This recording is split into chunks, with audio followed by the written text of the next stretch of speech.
Note that we had to search for the root nodules of leguminous plants to obtain this bacteria useful to these plants are harmful.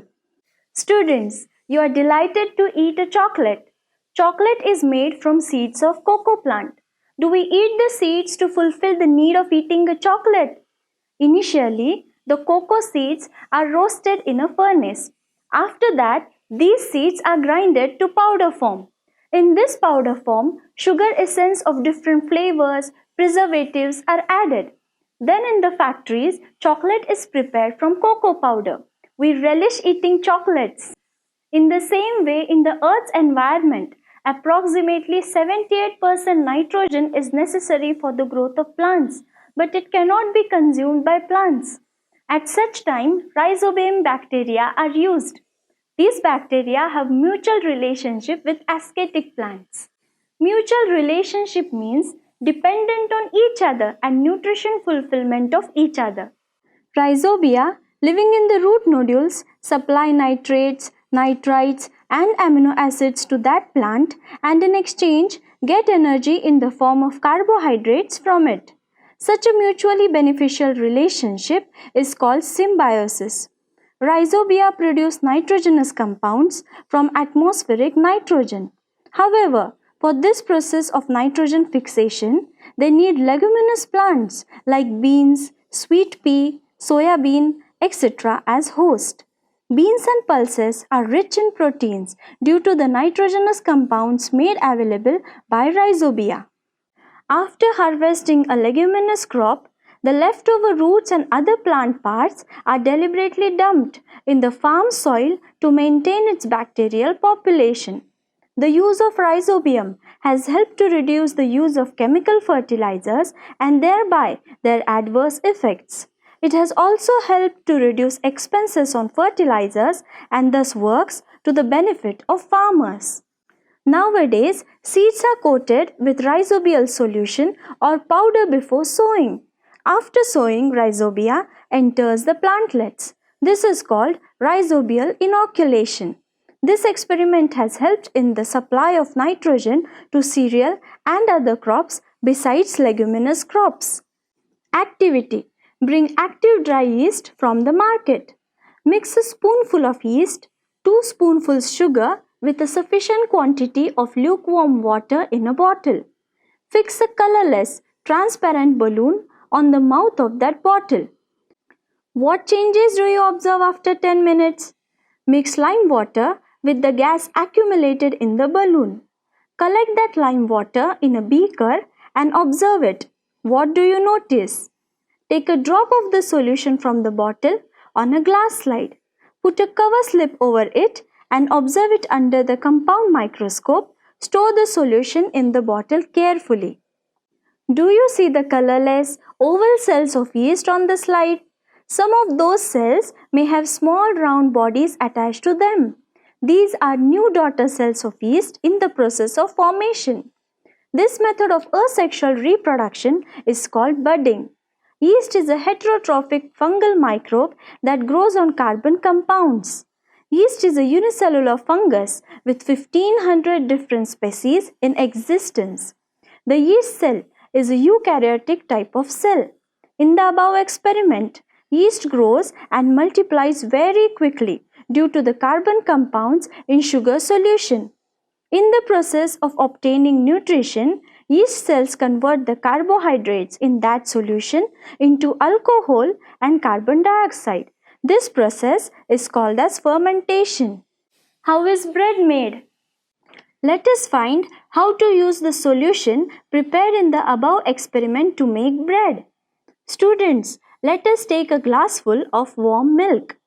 We will put sugar in it as required. Dissolve sugar completely in it. When the milk turns lukewarm, let us put 1 spoonful of yeast in it. Yeast has completely dissolved in milk.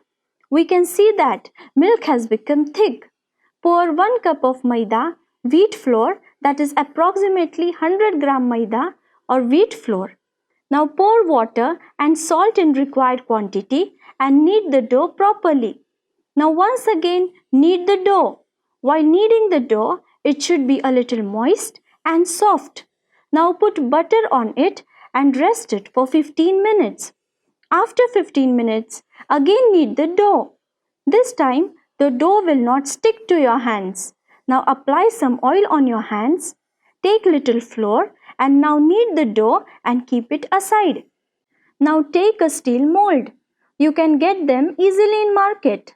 Apply ghee or oil on all the four parts of the mold. Then cut few pieces of the dough and place it in the mold. Now make soft dough balls and place them in the mold. Now apply little milk on these dough balls.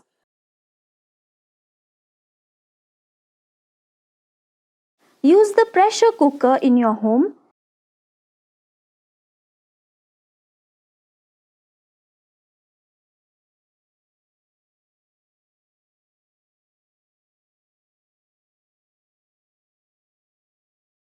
and pour some water and little amount of salt in it.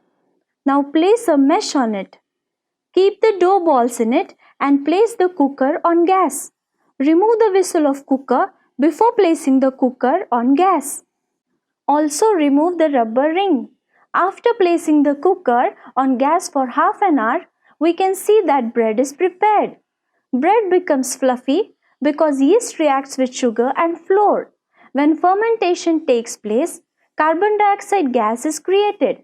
When CO2 is released, the flour balls become porous and smooth. Hence, bread becomes fluffy and soft. Students, often alcohol is produced along with sugar in sugar factories. Molasses is produced from sugarcane juice. It is rich in carbohydrates. Molasses is fermented with the help of the yeast called Saccharomyces. In this process, ethanol, C2H5OH, alcohol is produced as a primary product and ester and other alcohols as secondary products. Spirit and other alcohols can be obtained from ethanol. Ethanol is also a smokeless and high quality fuel.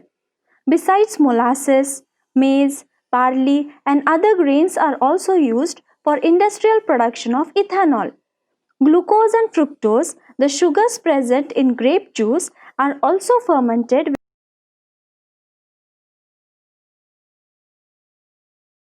with the help of yeast to produce the alcohol which is used for making wines.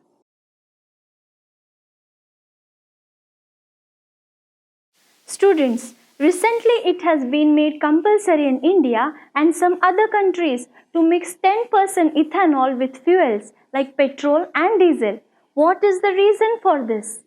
Ethanol means C2H5OH alcohol is an excellent fuel. Ethanol is prepared in sugar factories from sugarcane juice and molasses. Due to this production, the farmers doing sugarcane farming can get good price of it. Also, according to the increasing demand of petrol, diesel, etc., mixed 10% ethanol usage saves fuel. In the same way, foreign exchange also increases.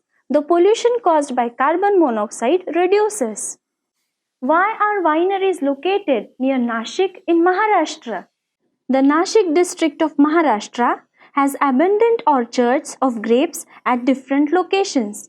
Grape is a sweet fruit. It contains plenty of sugar. Grapes can be fermented and alcohol, that is wine, can be produced from it. It is also a delicate fruit. It cannot be preserved for a long duration. Hence, a farmer gets a good amount if he produces wines from grapes. This is the reason wine production is a good option for them. Also, wine has a great demand. If exported, then government can get foreign exchange. Hence, wineries are located near Nashik in Maharashtra. Chapatis made from wheat only swell up, but bread becomes spongy, soft and easy to digest. Why is it so? Students, chapatis and bread, both these items have main substance in it, which is wheat. Hence, the wheat flour without any chemical reaction is kneaded using water and chapati is prepared. While preparing chapati, the dough is folded.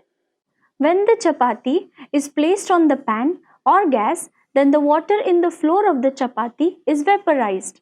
When this vapor is released, chapati swells.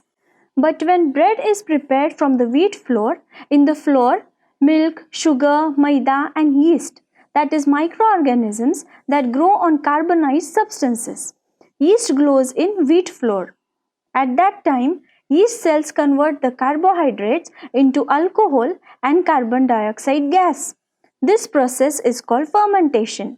Due to the carbon dioxide gas, bread becomes porous and soft. Also, it becomes easy to digest.